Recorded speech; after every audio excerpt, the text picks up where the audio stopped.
So it's been great getting to meet a bunch of people here from Minnesota and Spartanburg, Pittsburgh. We're delighted that you're here. Again, I'm Dr. John Hannon, taught here for 8 years, and then recently, within the last 2 years, moved into the president's office.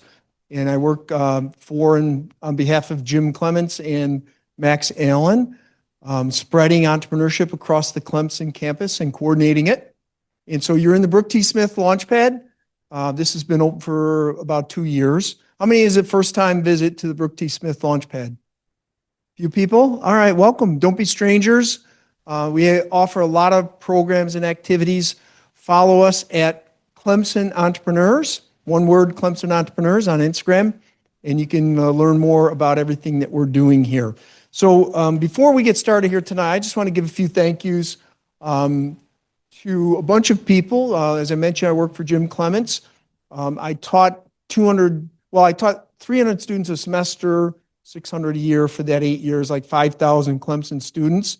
Prior to this, I was at UCLA, I was at Buffalo, I was at Cornell, I was at Purdue, and Tokyo and Singapore. But it's been great to be here. The Clemson family is real. I've been to all those different places and taught at those places and worked at them. So it's super important. Jim Clements has been an outstanding leader here. This is a picture of him. It's not just a headshot, but he's standing in line at the softball stadium. I took this picture like a spy because he and his daughter, Grace, who you probably know or have heard of, attend softball games. But he doesn't just sit in his seat and have somebody deliver him food. He doesn't go to the side window and get preferential treatment. He just got in line with everybody else. I thought that was kind of telling. As a leader, and many of you aspire to be leaders, I thought it was kind of telling of the humility of a successful leader. And then next we have Max Allen. He's the chief of staff for the president, and I work very closely with him. And he's just, a rock and provides a lot of guidance to the president and to me. So we're grateful for them. Liam is right here. He's up there in the center on the lower level. He's our digital media intern. We want to thank him. Susan's back at her desk. You probably saw her checking in. Kimberly is upstairs working, finishing up for the day.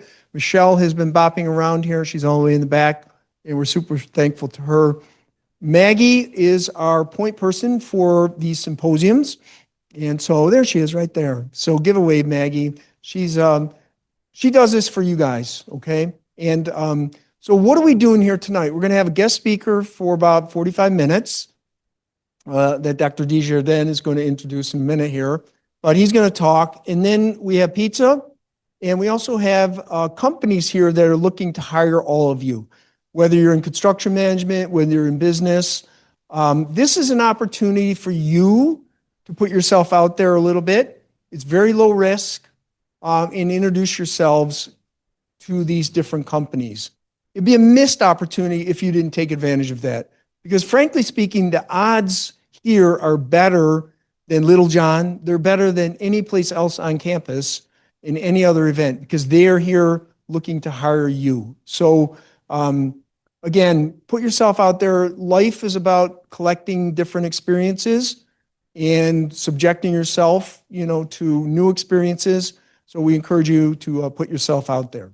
Now, we have students here tonight from business that are getting, checking a box and taking a picture of themselves and submitting that to their professor. Please don't be the one that comes, takes the picture, and leaves within 5 minutes. That happens. It's unfortunate. You made it all the way here. Hang in to hear a very distinguished gentleman. One thing I do want to put in your mind is that we've been together over the course of the day. He quit 3, 4, 5 jobs, and because he believed in himself. I did the same thing. Maggie's done the same thing. But that's just like something I want to leave with you, as I would say to my son about Rob here today. Like, my son has a great job at Amazon Web Services. He came through Clemson, but he has to know when the time is right to move on. Okay, and so I want to encourage all of you to that end. Last thing I'm going to say is the construction management students, from an operational standpoint, they have a slightly better system. I'm old school for tracking your attendance. You have to, if you're construction management, you should have signed in and you have to sign out too. So you can't just come for the 3 to 4 minutes and boogie on out. So that being said, this should be participative. I don't think Rob's going to get up here and just jam stuff down your throat. I think he wants participation. So we'll have somebody, Molly perhaps, working the microphone. We are Zooming, so it is important for you to be handed a microphone so that you can be recorded into Zoom your question. So just be patient there. So I think I've covered everything. Again, we're grateful for you being here. Make the most of your Clemson experience. I was talking with one senior. It's sort of lamenting the fact that it's all winding down. So, you know, don't watch that episode of Friends or The Office for the 20th time. Get out and live, you know, your remaining time here at Clemson. So that being said, again, could you please give a round of applause for Maggie for helping put this together? Thank you very much. Okay, Dr. D, you're up. So I'm John Desjardins. I'm faculty in the bioengineering department and been here 26 years. And I kind of help the college lead its innovation and entrepreneurship efforts on campus.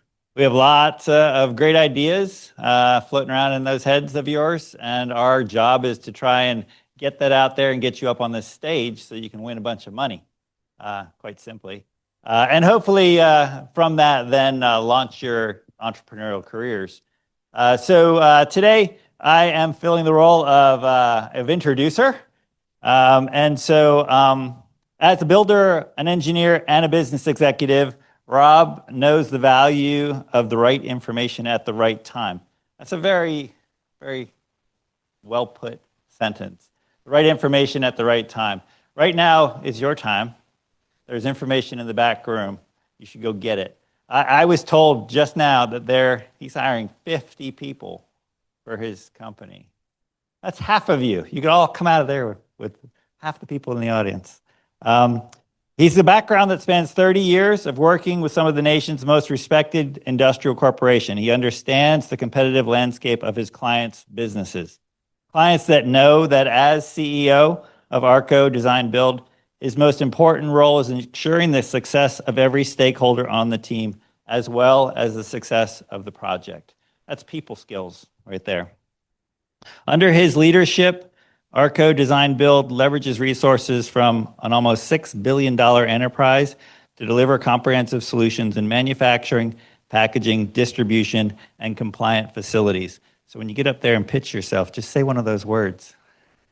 Prior to his role, he held positions as Director of Marketing at Floor Daniel for 5 years, and then worked before that as a civil engineer project manager at Jacobs for 10 years. After graduating from Clemson University with a civil engineering degree from 1980 to 1984. So he was here when we won a national championship. I don't want to date you, but yeah, it's my privilege to introduce our speaker for this evening, Rob Steigerwald. I want to highlight something that Dr. Hannon said about leadership and some of the things that it comes from the top all the time. And even today, when I go on a job site and I'm walking around with a superintendent and we're talking about whatever the activities are today, and if I bend over and pick up a piece of trash, boy, it really makes an impact. And I'm not patting myself on the back, but it's those little things that people recognize. And from then on, every time I went to that site, it's spiffy clean every time. So learn to do that. This is a great program. I didn't know anything about the entrepreneur program, and ran into Dr. Hannon a couple months ago. We spoke about it, and he thought I had some interesting things to share. So I hope you guys get something out of this. I really look forward to somebody scribbling down some action items that they're going to take because of our discussion today. So just curious, how many people are in engineering and CM? About a third. How many are in just the business groups? Most of you. That's good. How many people are here for pizza? Nobody. No pizza? All right. How many people are here for the beer? All right, Maggie, we need a 7-Eleven trip. This has been an interesting couple weeks, and my team has been flooded with stuff to do. So this is done by me, and I'm not a real good presentation guy, so it might get confusing. But here's what I'm really trying to focus on today.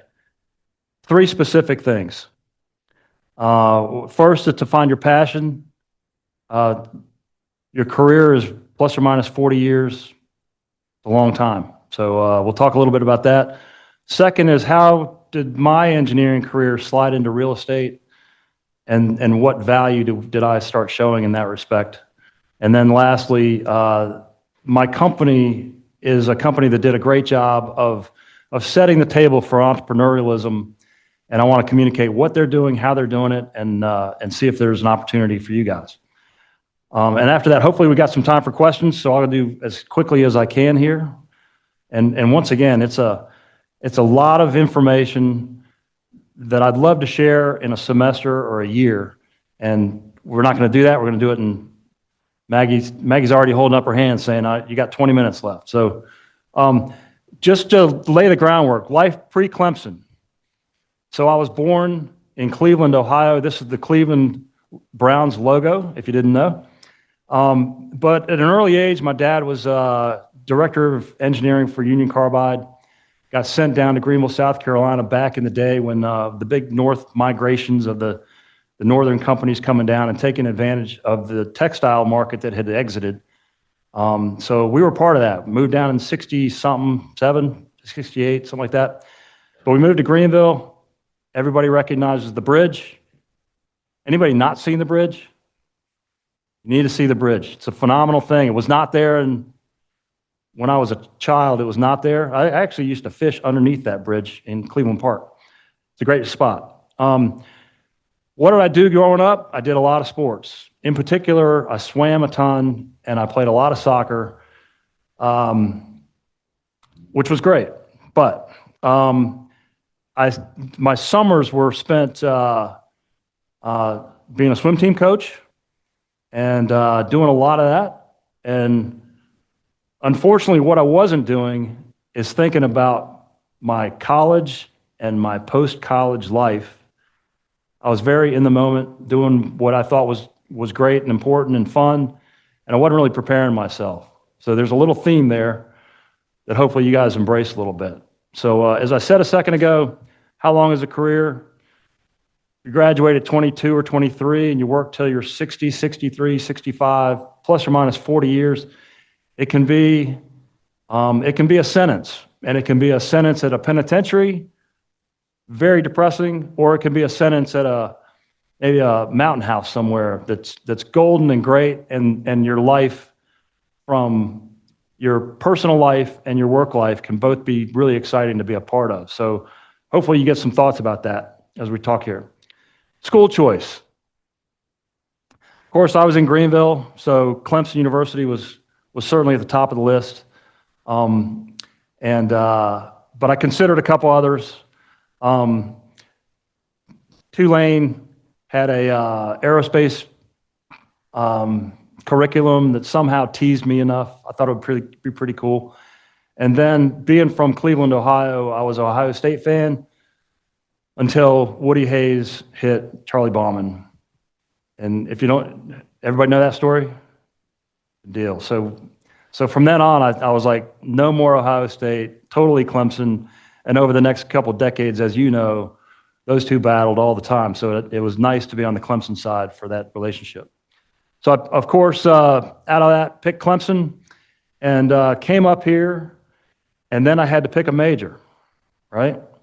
Had to pick a major. I was good at math. I was good at science, but I really didn't think much about what I was going to do with that. I think at the time we could sign up for engineering program, but we didn't have to sign up for a specific discipline. And so I considered a little bit about electrical, a little bit about mechanical. My dad was a mechanical engineer. But I didn't give it much thought, and all of a sudden orientation shows up. So what did I do? This is a map of the university today. Didn't look the same, obviously tons of buildings. But I still remember sitting on the lawn over near Tillman Hall, and there were about 100 engineers all there for orientation. And they said, all right, we're going to walk down the street, and when we get to your building, you'll depart and go and start your orientation within your program. So we all stood up and started walking down the street. First building was ceramic engineering. I don't even know if that's around today. Ceramic engineering was the top of the hill. Some 5 people depart. We keep going down the hill, and as you know, electrical, mechanical, not structural. I just proceeded down, and all of a sudden I was at the bottom of the hill down at Lowry, and they said, well, the rest of you must be civil engineers. And I was like, holy smokes, did I just become a civil engineer? Didn't think much about it, walked in the building, and they had the wave machine going, and they had that Tacoma Bridge fluctuation that it fell apart. And I was kind of like, that's really neat stuff. Maybe this could be great. Totally happenstance, though, of how I became a civil engineer. And once again, wasn't thinking ahead. Life kind of came at me instead of me taking control of my own life. So what did I do at Clemson? Of course, everything revolves around football. Just before I got here, they built the first upper deck on the south side. First game the first season I was here, great South Carolina game. I'll tell that story in a minute. But speaking of South Carolina, so George Rogers was at South Carolina, and Herschel Walker was at Georgia. And through those years that I was here, neither one of those guys found the end zone, and they went on to win Heisman's. So, but I got to see them play. So that was a lot of fun. And of course, in '81, we won the national championship, which was fantastic. So it was great to be a part of that. I did join a fraternity. I don't know if you need to know who it is, but they're still here on campus, or they're off campus somewhere.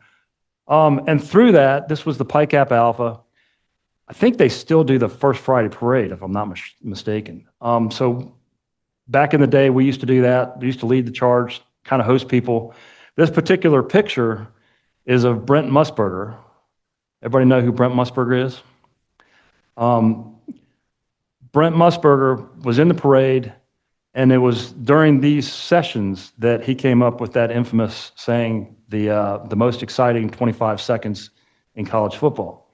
So I don't think he said it this particular year, but we always remembered Brent Musburger as being pretty special to us every time we all watch ESPN and things happen. So what didn't I do during my 4.5 years, had to do an extra football season. What did I not do? I didn't enjoy the lake enough.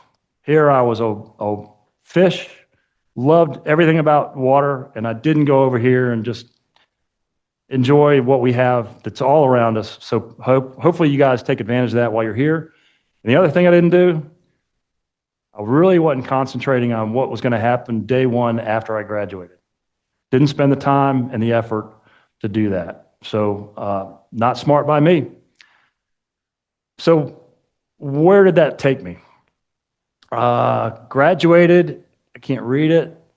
I know when I graduated, but graduated in December of '84, and looked around for different types of jobs, but I ended up, my roommate had a girlfriend whose father ran J.E. Serene up in Greenville, and I was fortunate enough to get a job with J.E. Serene.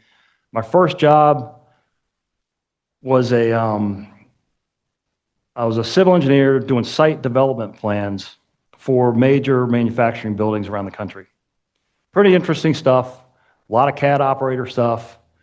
So it was a good job, good first job, right? So here's a whole litany of things that occurred in my first decade out of school. After a couple years, the business dried up.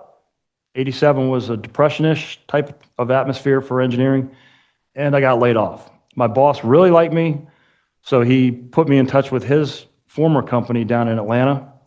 So I said yes, took the job, moved to Atlanta, spent a year down there, and then Serene called me back and said, hey, we're back on track again. We got more projects, come back up, and I moved back to Greenville.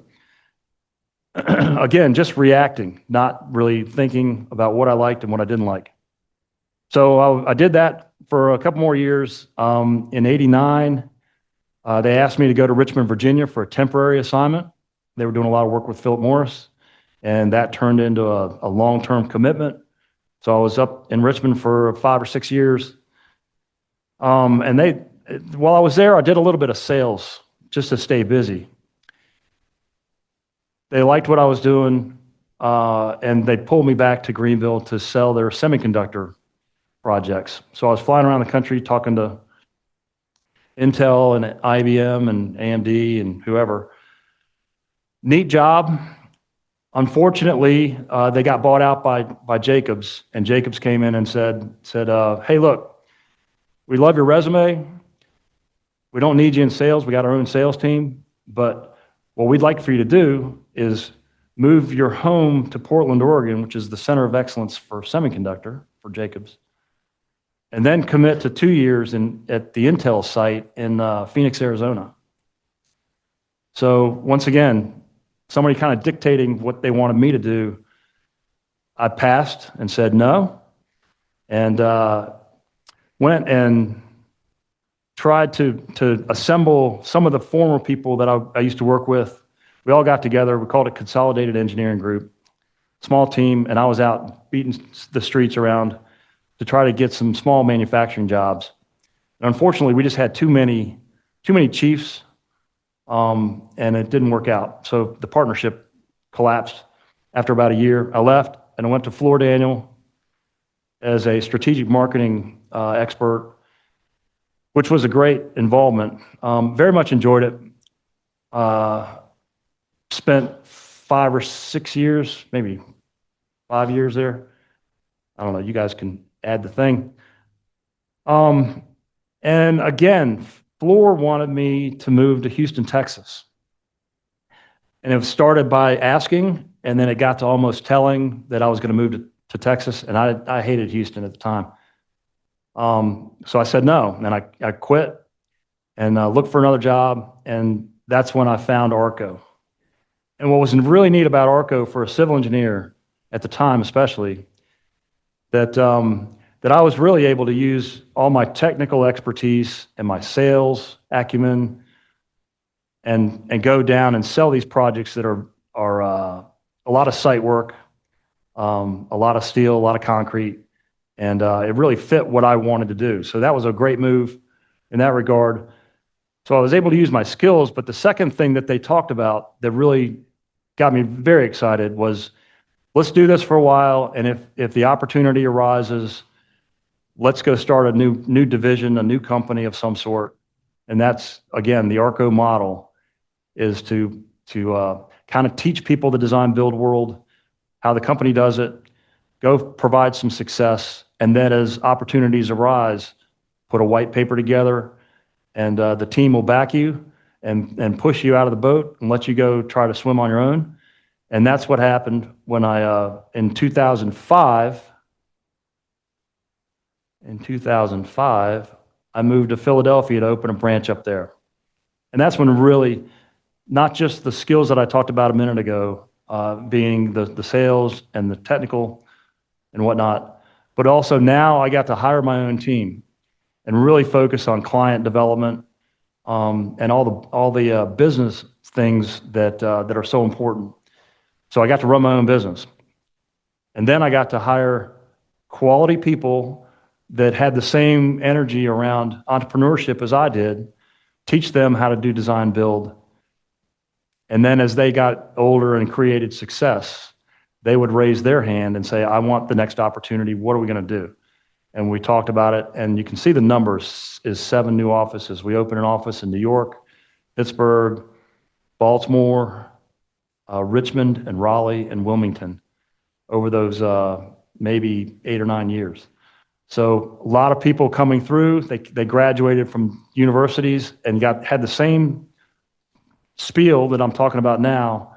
They got energized about, and through that, we formed a kind of a target that we're going to work together to get them at a point where they're going to have their own company. And they're all in places today.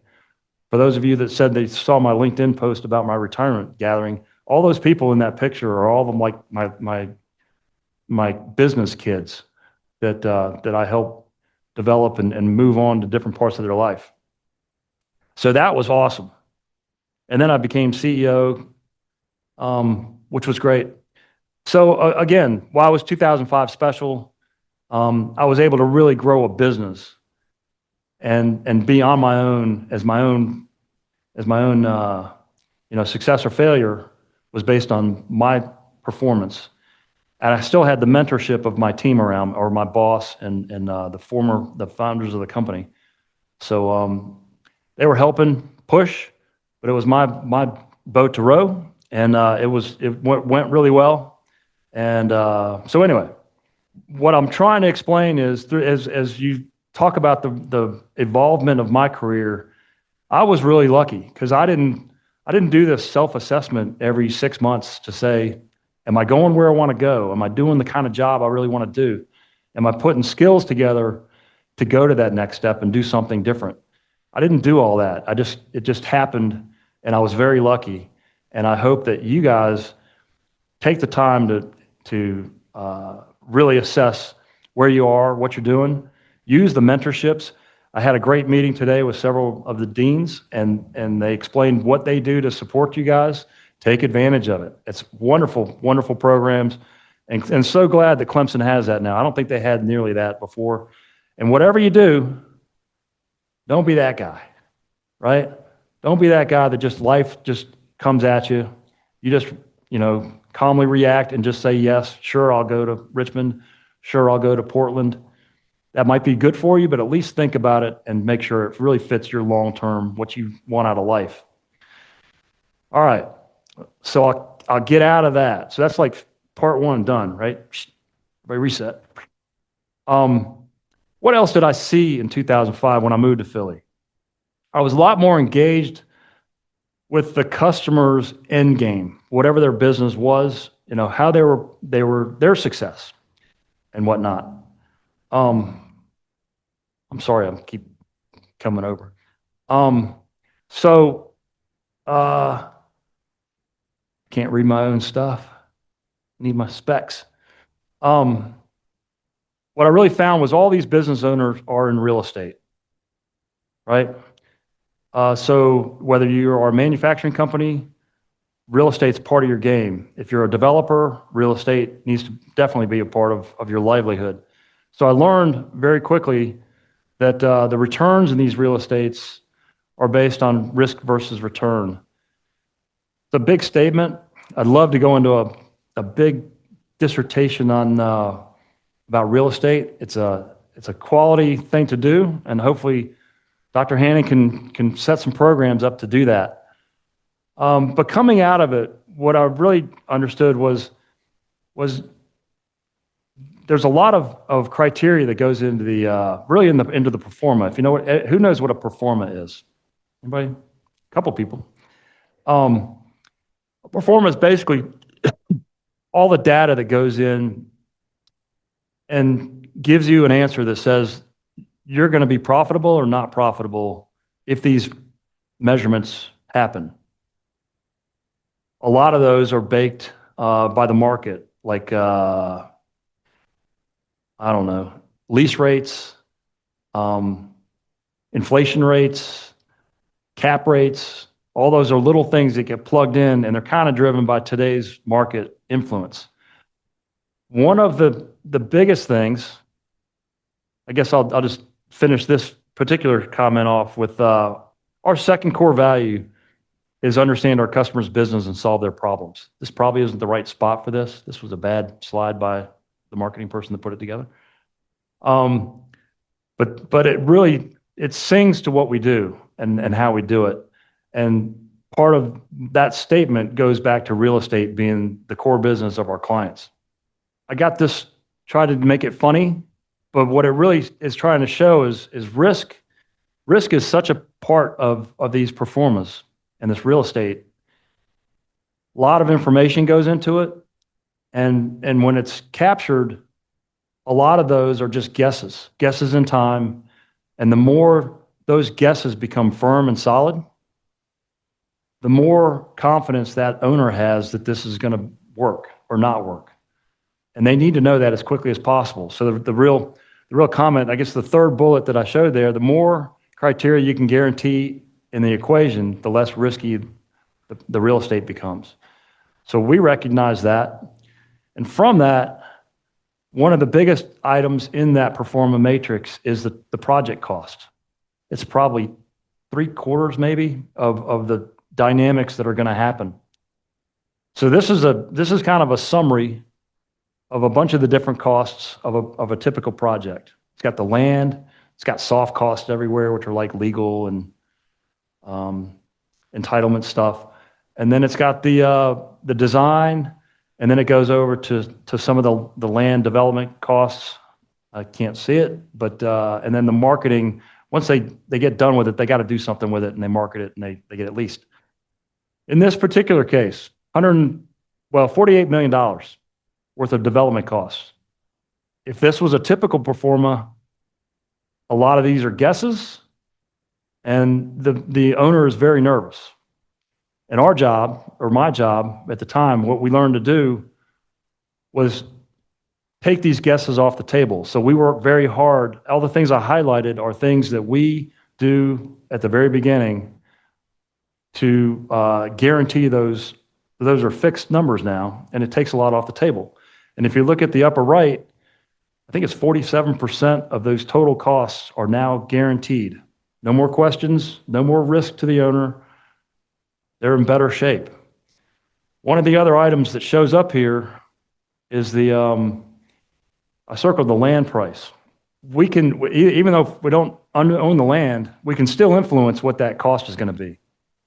If we get everything else nailed down, they will know what they can pay for the land to make their deal work or not work. And from that, we can influence if this is a successful project. So if we have a big impact on that, now all of a sudden, if you look in the upper right, we can influence 90% of the project costs before they lift a finger on this job. That's pretty significant. And that's the value that we're bringing to the real estate world in what we do. So I tried to display this in a little more, I thought it was reasonable when I did it. Now that I look at it, it's very complex and very ingenuity. Not a very good diagram, but hopefully you guys can hold on tight. I showed this process as a clock. I'll just get into it. So the first steps are the pre-development stuff. You can see the just creating a plan or goal for the owner, doing some sort of market analysis, feasibility study, the pro forma that I talked about, start some site selection, and start getting control of the ground, but you're really not doing anything with it. That's kind of pre-development. Then you get into design. You make the commitment, I'm going to spend money on design, and that includes all these items: due diligence, civil, building. You're dealing with the townships or the states, entitlements. Then you close on the land and you get permits, and then you go to the next step, which I just called the buyout step. You buy your GC. GCs are bidding. You value engineer because the GC's numbers are always wrong or too high. They're always too high, so you got to value engineer it. So now here late in the game, you got to redesign it. And then you go find a bunch of subcontractors that are working under the GC, and you move forward with any sort of special stuff. And typically, whoever the company is doing this goes out and finds their financial partners to make this happen, Capital World. Then you go on site, you build it, and then finally you close it up, and people start occupying the building, and they're actually doing some function, which of course is when you start making money. So this is a simple diagram of a typical development process. But if you look over here at 8 o'clock, at that point is when a typical project gets bid out and the GCs are selected, right? That's when the risks kind of come off the table in a normal world. So what I talked about a minute ago in that other diagram that I showed was we want to get in early and figure all this stuff out and make just guarantee as much as we can so that the owner's risk is minimized and they are very comfortable with moving forward on the job. And to do that, we've got to do a lot more stuff in that first step. We got to conceptually design all of the site work, and we've got to do all the building design conceptually. And then whatever the owner's doing in the building, we've got to figure out how to hook all that stuff up, whatever equipment they've got coming in or whatever use they're going to do. So it's a lot of work, but it's our game. And by the way, I just threw value engineering. We do the value engineering. If the project didn't work, then we got to work with the owner to reduce some costs somehow. So we get a chance to do it before all the detailed design's done. So it makes it much more palatable for everybody, easier to change, and then the time frame goes much quicker. So how do we do that? We call it AFEED, Accelerated Front-End Engineering Design, kind of a fancy term.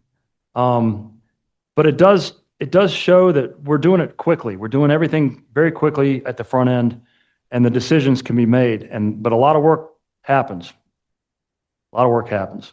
I won't go into that. We don't have time for that today. But what's the result of all that work?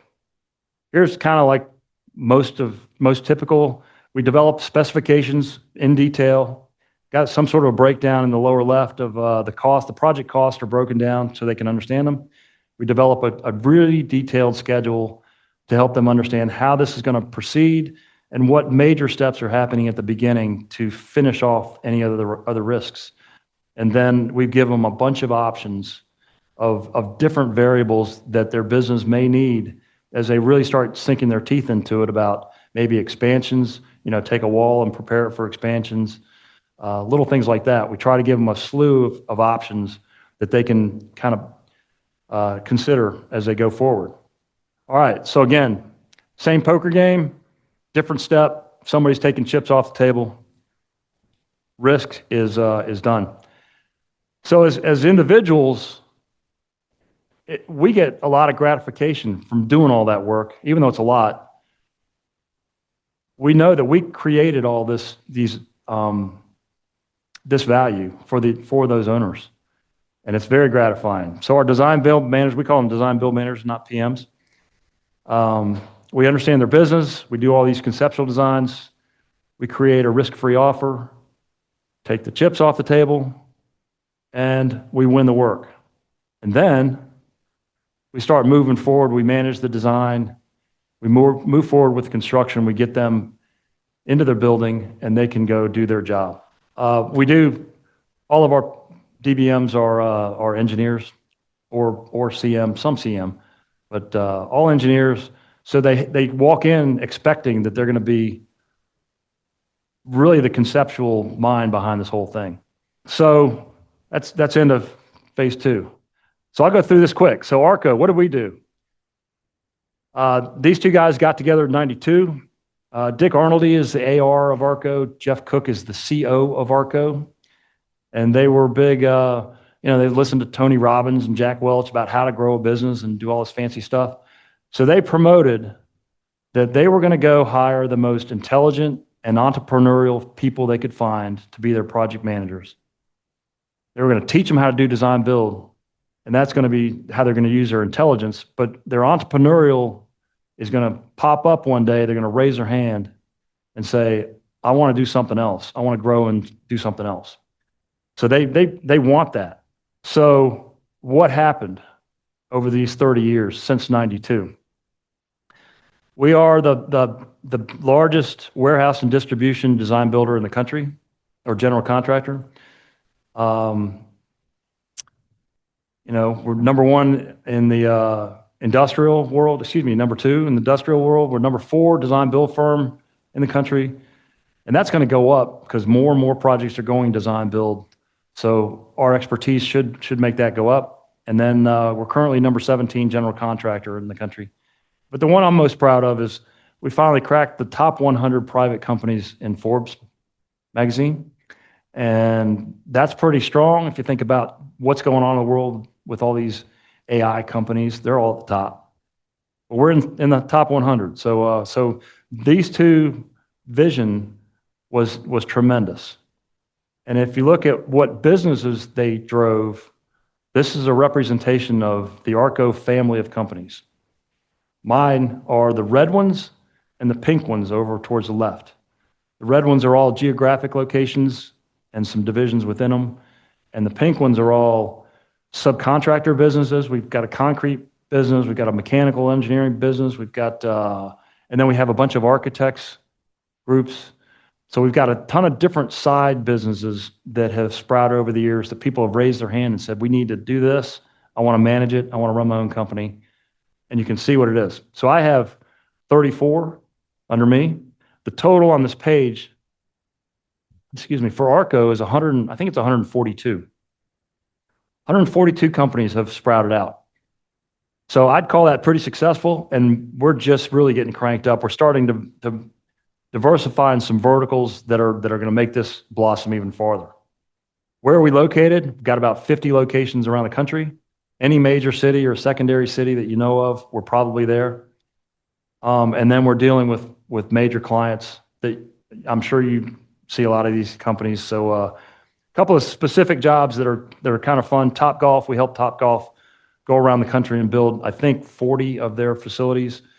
So that was a lot of fun. The Big A, I can't say the name, but the Big A, we've built 22 of those, and they're a monster, but they're a good challenging job.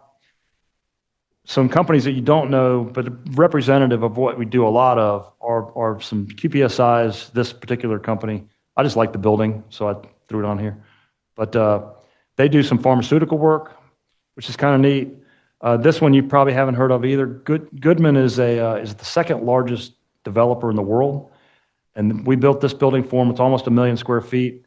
The company that took it is Syncreon, that takes these computers after they're used and retrofit them and then send them back out to the secondary market. So good business, great business model. But we do a lot of that type of stuff for people you've never heard of.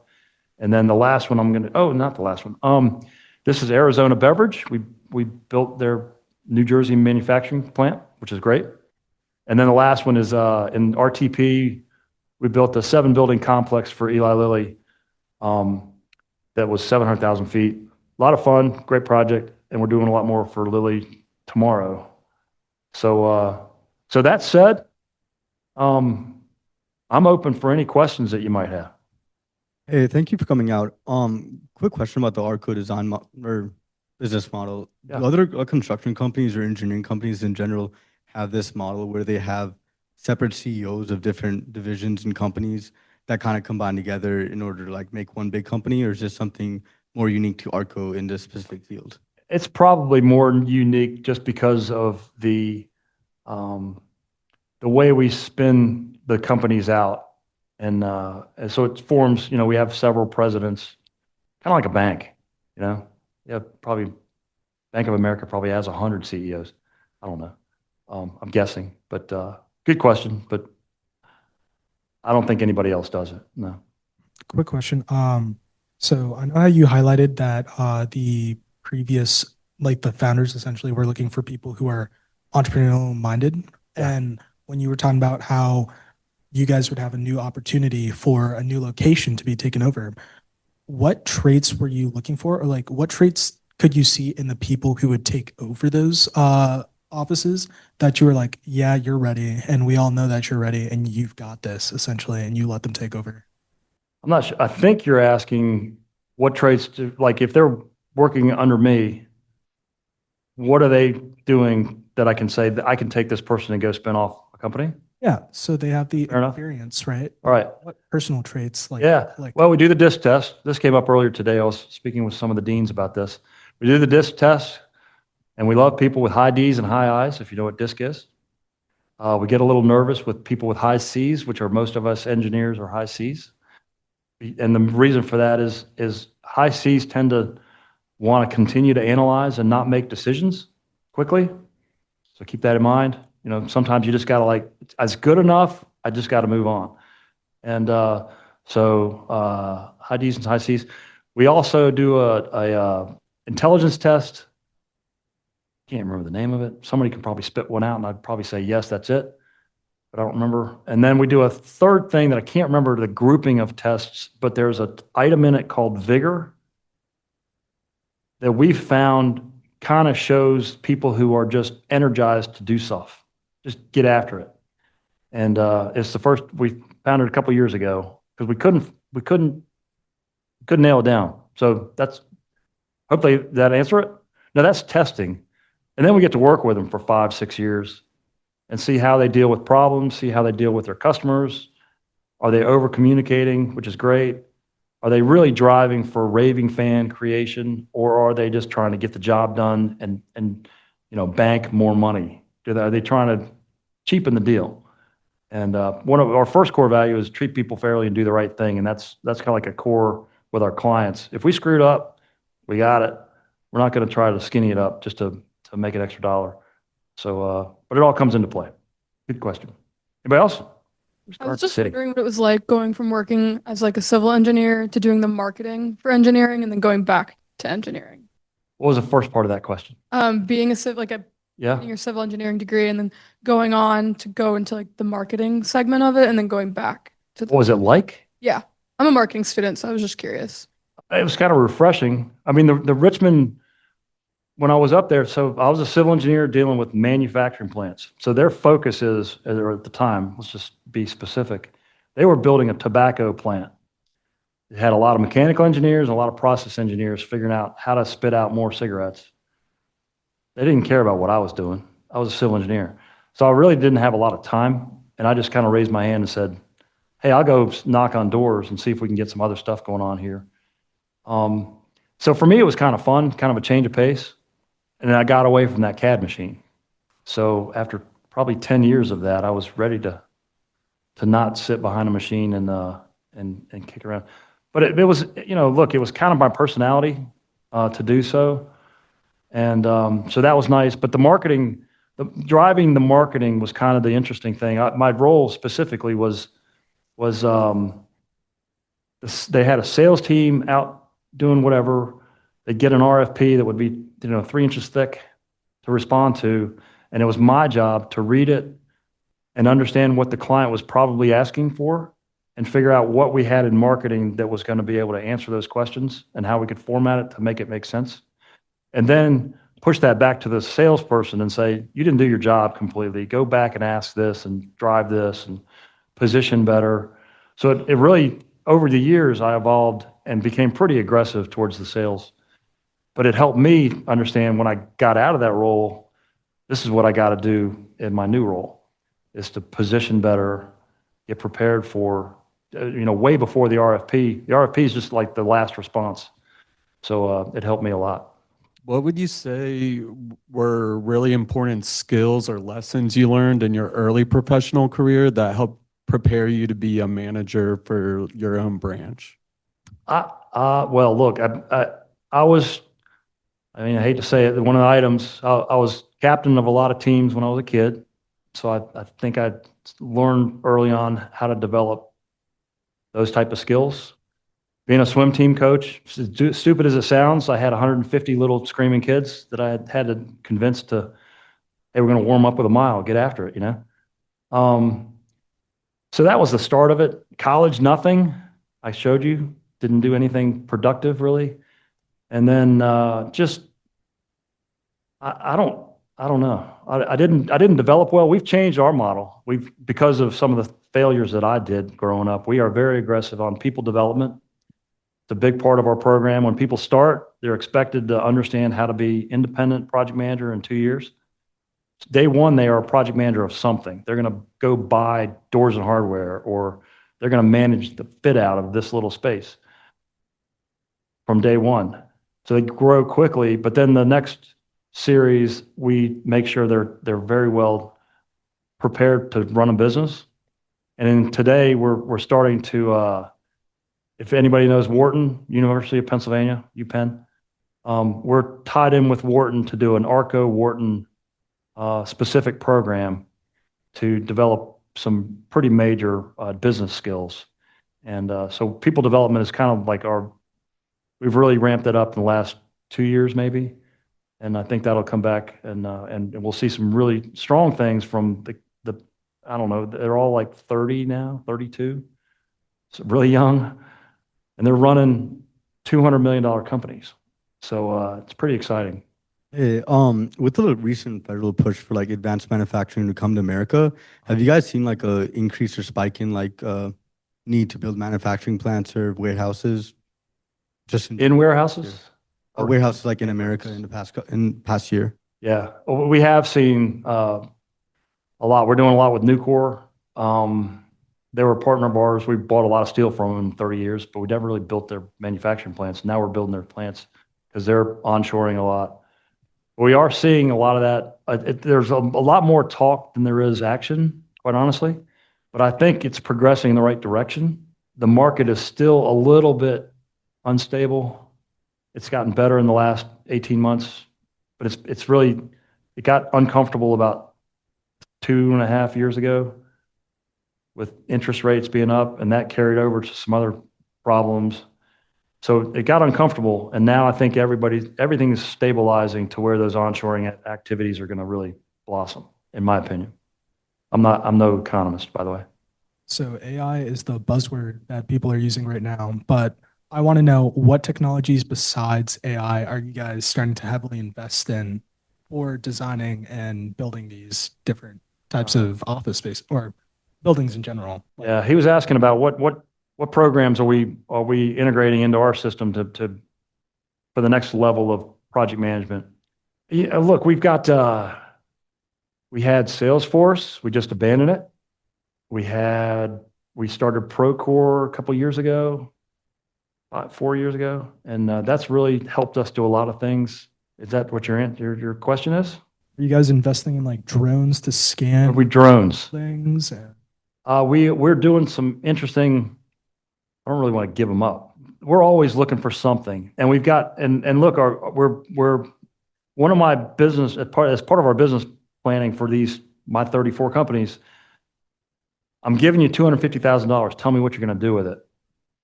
And they're all coming up with creative mechanisms to spend the money appropriately, and that's coming up. And so a bunch of people that are youthful and they're comfortable with that technology. Just really natural for them, so they're excited about it. So it's great. Last question. Are you considering building any like ocean or like undersea habitats or anything like that?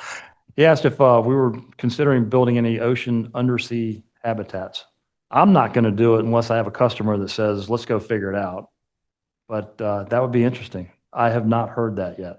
Man. The massive umbrella of companies and branches of Arco is kind of what caught my eye of the company in the first place. I'm currently going through the hiring process with 142, and Great. I'm just curious, at what point in my career, if I had the idea, if you have any advice and steps for me to launch my own branch, or just like how I should be prepared, and kind of just the process I would go through.